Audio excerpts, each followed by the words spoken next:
How y'all doing? Just wanted a little story time on my way home. You know, growing up, being a full-blown addict, opioid addict, I was not a good person. I was a liar, a deceiver. I was very selfish. I'm trying to think. I was just a piece of crap human. I would use people. I would try to manipulate them to get what I needed and wanted, and then I could give a crap less. I wasn't a good person. I treated my family that way, the people I was in relationships with that way, my friends. It wasn't until I had kids and the girl I had kids with pretty much checked out. My mom and dad stepped in and pretty much raised Taylor for me, which I am beyond thankful for. I couldn't ask for a better situation for Taylor. Dylan had some issues when he was first born due to some shit his mom did. Sorry about the language.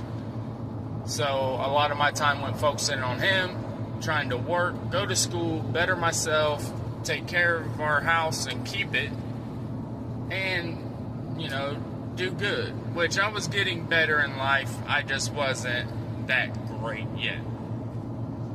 So we had Rylan, and Dylan had to get rushed to Indianapolis Peyton Manning Hospital when he was first born because he was underdeveloped due to stuff his mom was doing.